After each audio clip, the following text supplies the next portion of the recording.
Hello, students. Today's topic is managerial values and attitudes, ethical congruence, managerial philosophy, and code of ethics. Managerial values and attitudes.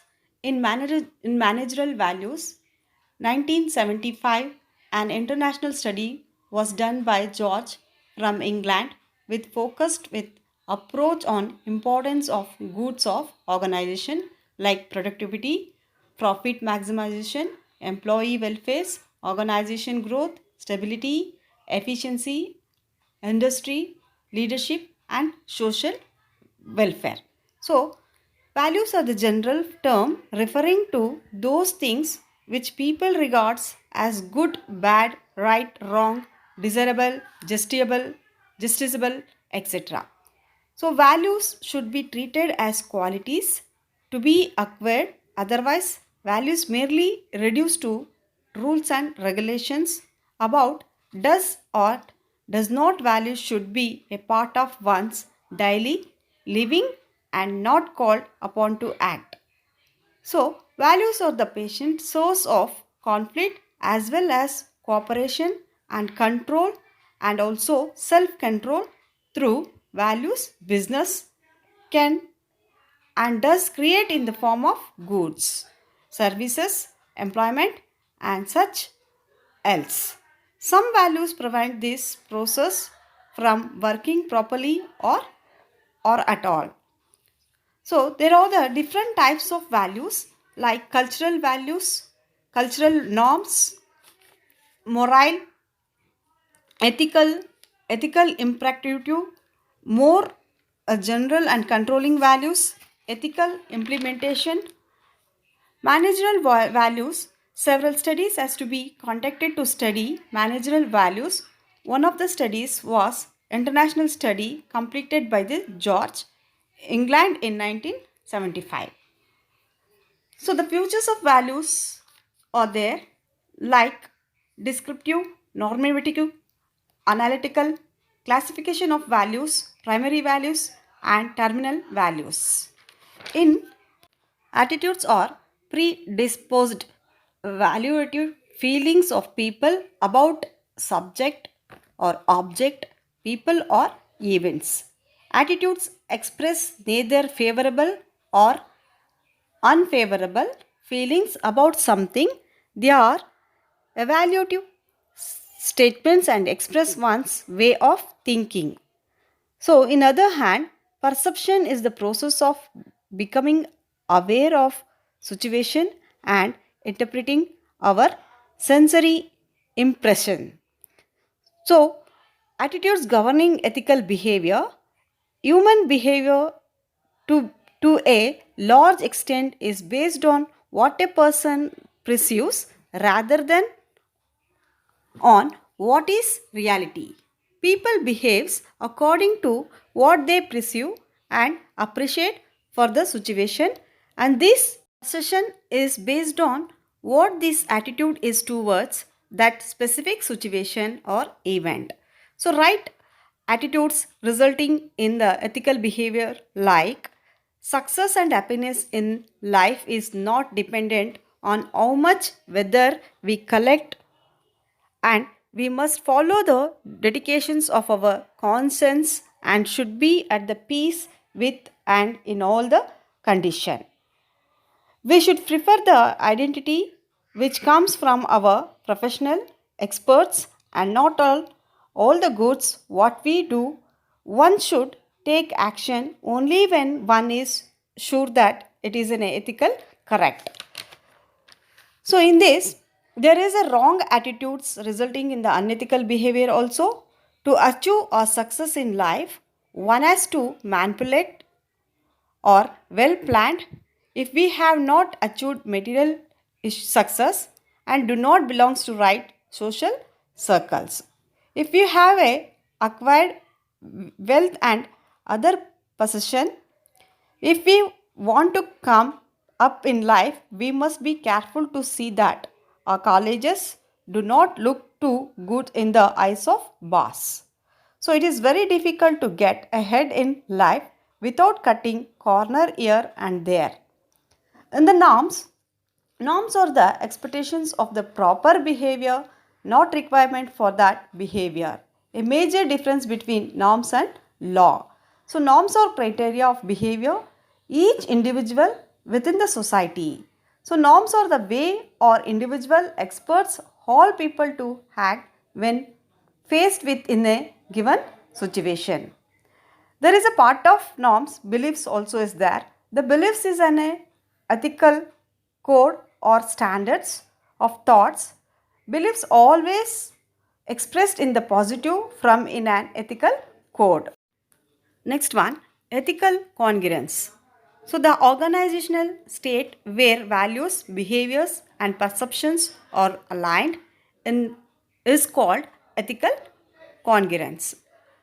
When we talk about finding and fixing ethical conflicts or problem, we are discussing ways to increase total ethical congruence. That means we reduce indirect, tangible and intangible cost as well congruence in dictionary in terms of agreeing exactly when superimposed. So, ethical congruence is the alignment of our organization stated values with decision of the leaders, the behavior that are encouraged by the system and the values of its employees.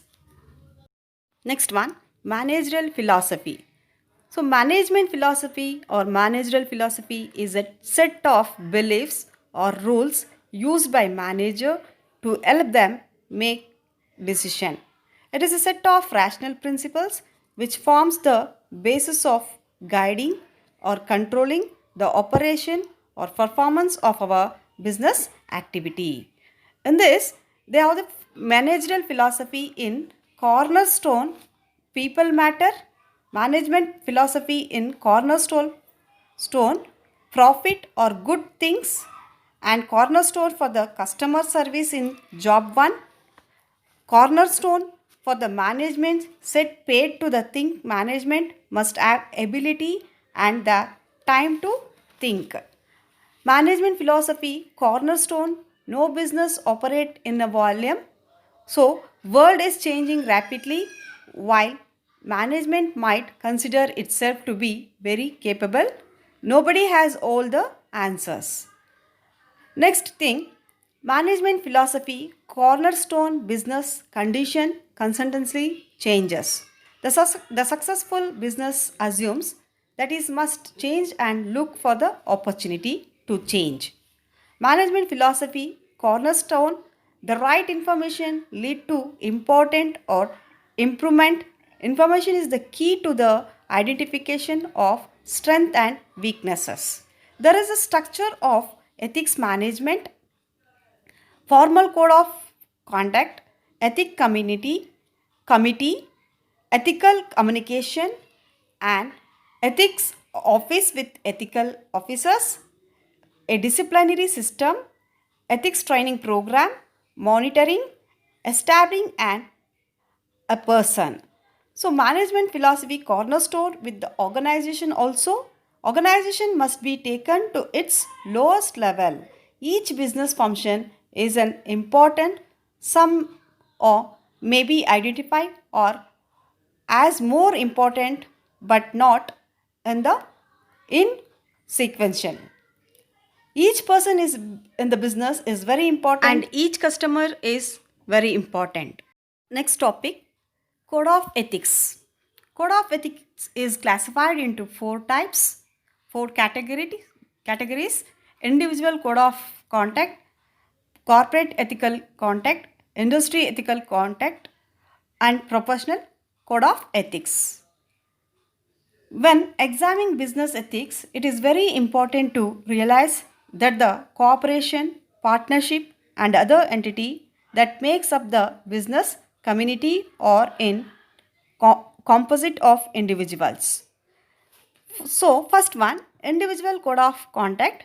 When examining business ethics, it is important that makes up the community or composite for the individual. They might respond from parent, teachers, temples, brothers and sisters, peers, and environment. The second, corporate ethical contact. The sum total of individual employees' ethical values influence corporate contact, especially in a corporation earlier years, like playing with foreign government official, price fixing using inside information, reviewing trade secrets. Industrial Industrial ethical codes. In addition to corporate ethical codes, codes exist such as those of the National Association of Broadcasts or National Association.